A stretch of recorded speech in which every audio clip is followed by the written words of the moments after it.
ओवैसी को pro tem speaker बनाने पर भाजपा के सभी 8 विधायकों ने शपथ ग्रहण का किया बहिष्कार। हाल ही में तेलंगाना विधानसभा चुनाव में जीत दर्ज करने वाले सभी 8 भाजपा सदस्यों ने विधानसभा अध्यक्ष चुने जाने तक विधानसभा की कार्रवाई संचालित करने के लिए प्रोटेम स्पीकर के रूप में आईएमआईएम के नेता अकबरुद्दीन ओवैसी की नियुक्ति का विरोध करते हुए बीते शनिवार यानी 9 दिसंबर को शपथ लेने से इनकार कर दिया है। भाजपा द्वारा शपथ ग्रहण समारोह के बहिष्कार को संविधान का अपमान बताते हुए सत्तारूढ़ कांग्रेस पार्टी और भारत राष्ट्र समिति बीआरएस दोनों ने ही लोकतंत्र की भावना के खिलाफ कार्य करने के लिए भाजपा की आलोचना की है। बीते शनिवार को राजभवन में राज्यपाल तमिलिसाई सुंदरराजन ने अकबरुद्दीन ओवैसी को प्रोटेम स्पीकर के रूप में शपथ दिलाई थी। राज्य के एक प्रोटोकॉल रहा है कि सदन में एक वरिष्ठ विधायक को प्रोटेम स्पीकर बनाया जाता है या जाएगा। ओवैसी सबसे वरिष्ठ विधायक हैं जिन्होंने चंद्रागुंटा क्षेत्र से 6 बार जीत हासिल की है। प्रोटेम स्पीकर की नियुक्ति तब तक के लिए होती है जब तक अस्थायी विधानसभा अध्यक्ष न चुन लिया जाए। इंडियन एक्सप्रेस की रिपोर्ट के अनुसार विधानसभा की चुनाव के बाद पहली बैठक में नवनिर्वाचित विधायकों को पद की शपथ दिलाने के लिए एक प्रोटेम स्पीकर नियुक्त किया जाता है। वह नए अध्यक्ष के मतदान और चुनाव की अध्यक्षता करते हैं। विधानसभा अध्यक्ष पद के लिए चुनाव 14 दिसंबर को होने हैं। तेलंगाना में कांग्रेस ने गद्दाम प्रसाद कुमार को अध्यक्ष पद के लिए नामित किया है। ओवैसी को प्रोटेम स्पीकर नियुक्त किए जाने पर भाजपा विधायक टी राजा सिंह ने कहा, कोई ऐसे व्यक्ति के सामने शपथ क्यों लेगा जो हिंदुओं को धमकाता है, गाली देता है और हिंदी विरोधी टिप्पणी करता है। जब विधानसभा अध्यक्ष का चुनाव हो जाएगा तो हम उनके कक्ष में जाएंगे और शपथ लेंगे। उन्होंने कहा 2018 में मैंने शपथ नहीं ली थी क्योंकि आईएमआई के नेता को प्रोटेम स्पीकर नियुक्त किया गया था। बीआरएस और कांग्रेस एआईएमआईके को इतना खुश क्यों करना चाहते हैं? ऐसे कई वरिष्ठ विधायक हैं जिन्हें नियुक्त किया जा सकता था। बीते शुक्रवार ने 8 दिसंबर को सबसे पहले सिंह ने ओवैसी के प्रोटेम स्पीकर बनाए जाने का विरोध करते हुए कहा था, अगर वह स्पीकर की कुर्सी पर बैठते हैं तो मैं शपथ लेने नहीं जा रहा हूं। ओवैसी निजाम की रजाकार सेना के प्रमुख कासिम रिजवी के परिवार से हैं जिसने तेलंगाना के लोगों का नरसंहार किया था। 2 अन्य भाजपा विधायक निजामाबाद शहरी से डी सूर्यनारायण और आरमूर से पी राकेश रेड्डी ने इस संबंध में टिप्पणी करने से इनकार कर दिया। तकनीकी रूप से जो सदस्य पहले दिन शपथ नहीं ले सके वे अध्यक्ष के निर्वाचित होने के बाद उनके कक्ष में ऐसा कर सकते हैं।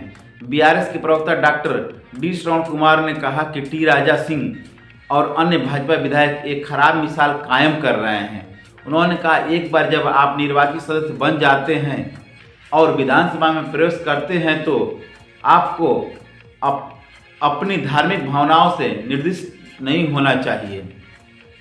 भाजपा विधायक संविधान और सदन का अपमान कर रहे हैं। यह बेतुका और अनावश्यक है। यह सांप्रदायिक भावनाओं को भड़काने के अलावा और कुछ नहीं है। उन्होंने सवाल उठाया, जब हामिद अंसारी राज्यसभा के सभापति थे तो क्या भाजपा सांसदों ने शपथ नहीं ली थी?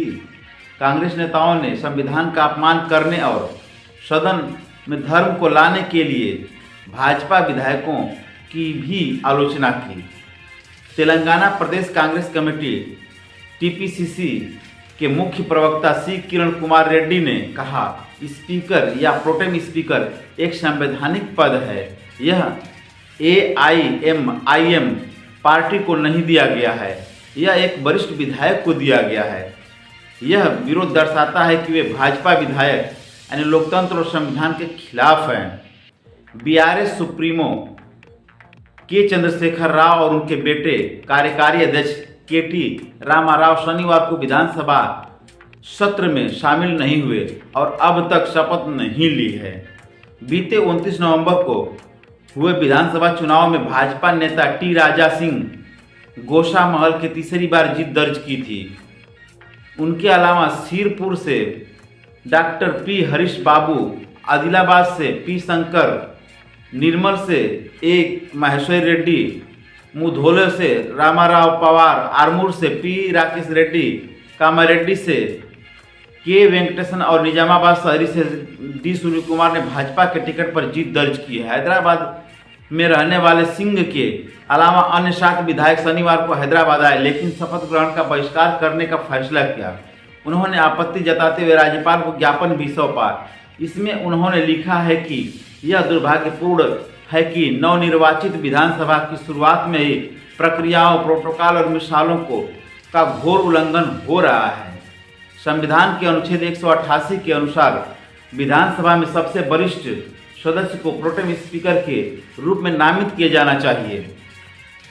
हालांकि ऐसे कई सदस्य हैं जो अकबरुद्दीन ओवैसी से वरिष्ठ हैं, फिर भी सरकार ने उन्हें प्रोटेम स्पीकर के रूप में नियुक्त करने का फैसला किया, जो निर्धारित मानदंडों का स्पष्ट उल्लंघन है। तेलंगाना विधानसभा में भाजपा की संख्या 2018 में केवल 5 साल पहले टी राजा सिंह एकमात्र विजेता थे से बढ़कर अब 8 हो गई है और इसका वोट शेयर भी 6.90% से दोगुना होकर 14% हो गया है। 45 वर्षीय टी राजा सिंह ने 2022 में 67 दिन जेल में बिताए थे, जब तेलंगाना पुलिस ने बार बार किए गए अपराधों, विशेष रूप से शहर में सांप्रदायिक तनाव को भड़काने के लिए उनके खिलाफ निवारण निरोधक अधिनियम लागू किया था। पुलिस ने उनके खिलाफ 104 आपराधिक मामलों का हवाला दिया था, जिसमें 18 सांप्रदायिक मामले भी शामिल हैं। नवंबर 2022 में हाई कोर्ट ने सिंह को निवारक हिरासत को रद्द कर दिया। जनवरी 2023 में पुलिस ने सिंह को मुंबई में दिए गए एक भाषण पर नया कारण बताओ नोटिस जारी किया था। इसे अदालत द्वारा उन्हें मुक्त करने के आदेश में निर्धारित शर्तों का उल्लंघन बताया गया था। पैगंबर के खिलाफ कथित टिप्पणी पर अगस्त 2022 में निलंबन करने की 1 साल से अधिक समय बाद उन्हें बहाल करने के बाद भाजपा ने उन्हें गोशा महल से मैदान में उतारा था। वहीं पार्टी के 52 उम्मीदवारों की पहली सूची में थे। भाजपा का यह फैसला तब आया जब उन्होंने धमकी दी थी कि अगर पार्टी ने उनका निलंबन नहीं हटाया और उन्हें चुनाव लड़ने नहीं दिया तो वह निर्दल चुनाव लड़ेंगे।